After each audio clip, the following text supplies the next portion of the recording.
Coffee ಕುಡಿಯೋಕ್ಕೆ ಅಂತ stop ಮಾಡಿದ್ವಿ. ಕಾಫಿ ಕುಡಿದು ಹೊರಟಿದೆ ದಿಂಬಮ್ ಕಾರ್ ತಕ್ಷಣ ಎಕ್ಸ್ಪೀರಿಯನ್ಸ್ ತೊಗೊಳೋಕ್ಕೆ ಅಂತ. ಎಕ್ಸ್ಪೀರಿಯನ್ಸ್ ಅಂತೂ ಆಸಮಾಗಿತ್ತು ಅಂತ ಎಲ್ಲ ಬೈಕ್ ರೈಡರ್ಸು ಖುಷಿಪಟ್ಟರು. ಮತ್ತೆಲ್ಲದಕ್ಕಿಂತ ಹೆಚ್ಚಾಗಿ ಲಾರಿಯವರು ಕೂಡ ನಮಗೆ ಸಾಥ್ ಕೊಟ್ಟರು.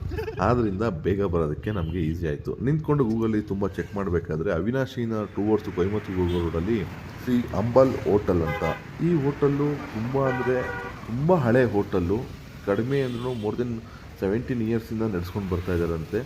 ಇಲ್ಲಿ ಎಷ್ಟೇ ಏನೇ ತೊಗೊಂಡ್ರು ಒಂದು ಸ್ಲೇಟಲ್ಲಿ ಬರ್ಕೊಳ್ಳೋದು. ಇಲ್ಲಿ ಸ್ಲೇಟ್ ಹೋಟೆಲ್ ಅಂತಲೇ ನಮ್ಮ ಕರ್ನಾಟಕದವ್ರು ಕರೀತಾರಂತೆ.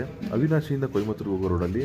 ಮತ್ತು ಇಲ್ಲಿ ಊಟ ಸಿಗೋದೆಲ್ಲನೂ ಕೂಡ ಕಂಪ್ಲೀಟಾಗಿ ಸೌದೆ ಒಲೆಯಲ್ಲೇ ಮಾಡೋದಿಲ್ಲಿ. ಇನ್ನು ನಾಟಿ ಕೋಳಿ ಅದು ಬಿಟ್ಟರೆ ಮಟನ್ನು, ಬೋಟಿ ಗೊಜ್ಜಿಗೆ ದೋಸೆ, ಇಡ್ಲಿ, ಪರೋಟ ಇದಿಷ್ಟು ಬಿಟ್ಟು ಬೇರೇನೂ ಸಿಗಲ್ಲ. ನಮ್ಮ ಕಡೆ ಎಲ್ಲನೂ ಬಿರಿಯಾನಿ ಎಲ್ಲ ಸಿಗುತ್ತಲ್ಲ, ಆ ಥರ ಬಿರಿಯಾನಿ ಸಿಗುತ್ತೆ ಅಂತ ಕೇಳಿದ್ರೆ ಸರ್ ಇದು ಟಿಫನ್ ಟೈಮು, ಟಿಫನ್ ಮಾತ್ರ ಕೊಡೋದು ಅಂದರು.